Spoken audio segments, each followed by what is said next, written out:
яке аз пуртарафдортарин риштаҳо дар миёни навъҳои гӯштингирӣ ин ҷудо мебошад.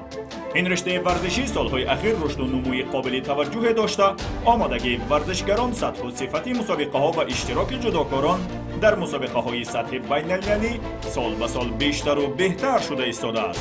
дар ин беҳтар шуданҳо Федерацияи ҷудои кишвар, ки корҳои ташкилотии зиёдеро анҷом медиҳад, нақши бисёр босазо дорад. барои рушд ва инкишофи гӯштини ҷудо дар Тоҷикистон, аз ҷумла баланд бардоштани сатҳи баргузории мусобиқаҳо дар кишвар ва касби натиҷа дар мусобиқаҳои байналмилалӣ, ин федератсия талоши рӯзафзун дорад, ки натиҷаи он касби 4 роҳхати мустақим ба бозиҳои олимпии Токио шуд. заминаи ин ҳама дастовардҳоро метавон ба якчанд соли охир рабт намуд, ки дар ин таи ин солҳо Федерацияи ҷудои мамлакат фаъолияти пурсамар нишон дод. кӯшиш намуд дар ҳама ҷабҳаҳо бо ҷалби шарикони худ, бо ҷалби мақомотҳои марбутаи кишвар, алахусус Кумитаи миллии олимпии кишвар, Кумитаи кор бо ҷавонон ва варзиши назди ҳукумати ҷумҳурии Тоҷикистон фаъолияти худро муосир намояд, яъне таҷдиди сохтор, таҷдиди фаъолияти худ намояд. мо тавонистем дар таи ин солҳо дар ҳамкорӣ бо мақомотҳои марбута ва дастгирии бевоситаи Федератсияи байналмилалии ҷудо дар кишвар барои 10 мактабҳои таҳсилоти миёнаи умумии кишвар татамиҳои варзишӣ ва ҳамзамон либоси варзишии ҷудо барои таҳсилкунандагони ин мактабҳо ҳамчун кӯмаки бебозгашт ба Тоҷикистон ворид намоем ва на танҳо мактабҳо соҳиби таҷҳизоти зарурӣ барои машқи ҷудо гардиданд, балки он мураббиёе, ки ба он насли навраси ҷудои мамлакат дарси ҷудо медиҳанд, мо онҳоро бо маоши моҳона таъмин намуда истодаем. тӯли ин сол мо дар маҷмӯъ 19 мусобиқаи ҷудоро миёни ҳам наврасон, ҳам ҷавонон ва ҳам калонсолон дар кишвар аз ҳисоби маблағҳои худи федератсия баргузор намоем. дар ин раванд боз кӯшиш намуда истодем дар сомонаи худ ё ки дар ҳамон феҳристи Федератсияи ҷудои худ радабандии беҳтаринҳои намуди ҷудои кишвари худмонро дар чанд сину сол ба роҳ монем.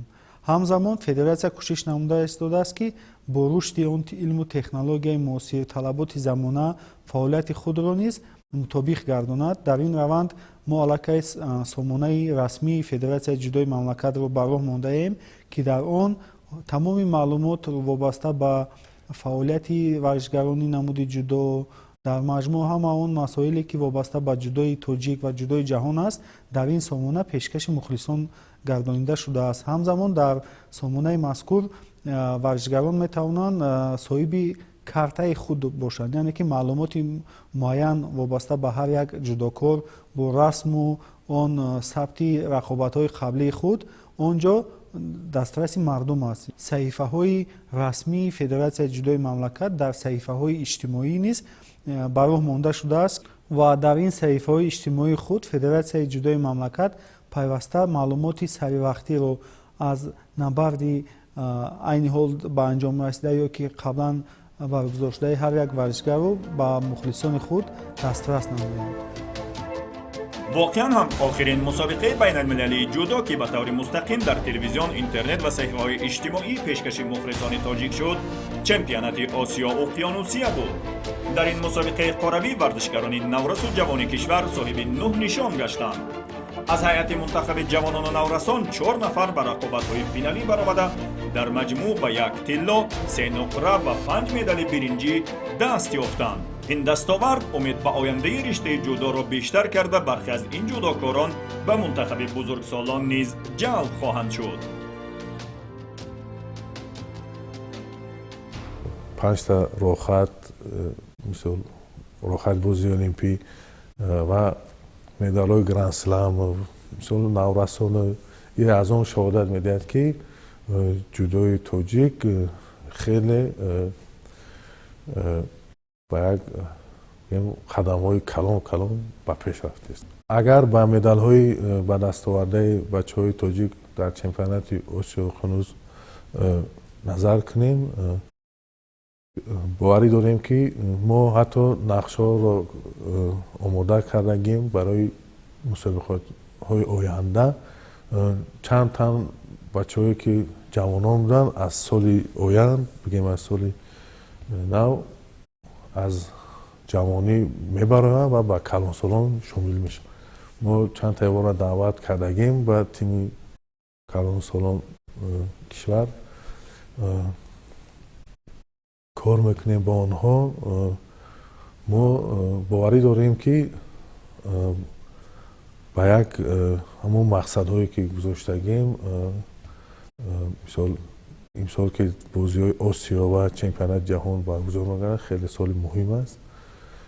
با یک آمادگی خوب با این مسابقه ما جودوکاران را سفربر می‌کنیم.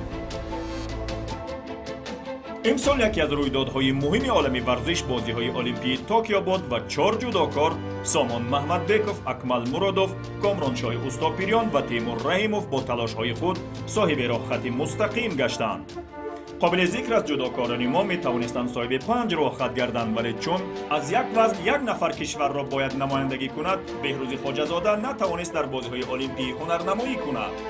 در هر صورت 4 ورزشکاری تاجیک از بازی‌های المپیک توکیو 2020 با کسب تجربه غنی به وطن برگشتند و امید است در بازی‌های المپیک بعدی از این تجربه به نفع خود استفاده خواهند کرد.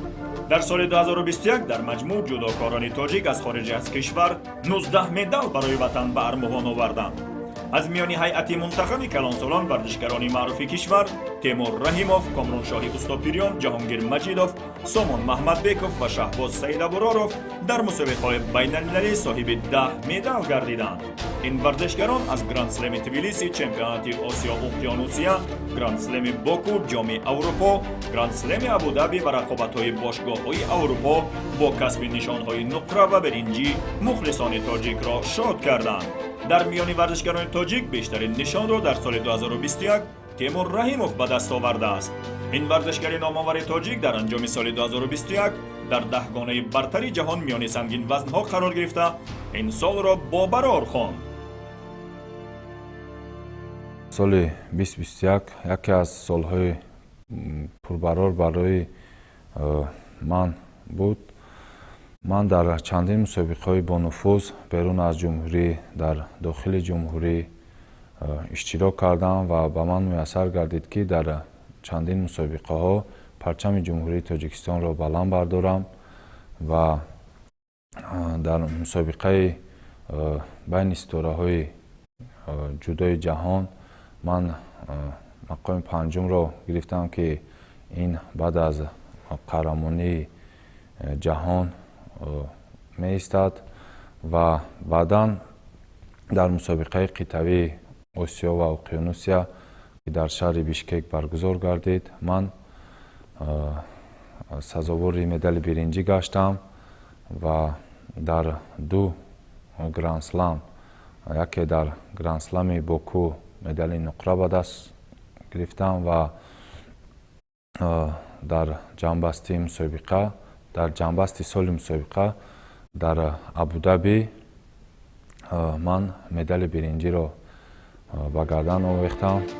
در سال 2021 همچنین مسابقه هایی که در داخل کشور دایر گشتند در سطح و صفت کاملا متفاوت از سالهای قبل بودند. 8مین مسابقه بین المللی جام پرزیدنتی تاجیکستان، چمپیونات تاجیکستان و مسابقه های جمهوریوی و کشاد آید به جودو در رده های سینوسالی گوناگون جوابگو به طلبات معاصر برگزار گردیدند.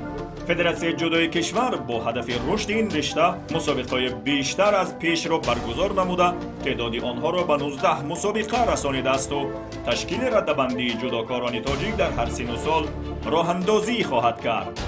همین تلاش های فدراسیا و جودوکاران کشور بود که رشته جودو و رشد نظررس نائل شده پهلوانان وطنی ما در بیرون از کشور وطن خود را به طور ارزنده معرفی نمودند. دستاوردهای عرصه جودوی کشور باعث آن گشت که در بازی‌های المپیک توکیو پرچم بردار منتخب تاجیکستان از رشته جودو انتخاب گردید. امیدوارم گام بعدی جودوکاران تاجیک با تلاش و استواری و برنامه‌ریزی درست بالا بردن پرچم ملی‌مان در مسابقه‌های بین‌المللی، جهانی و المپیک خواهد بود.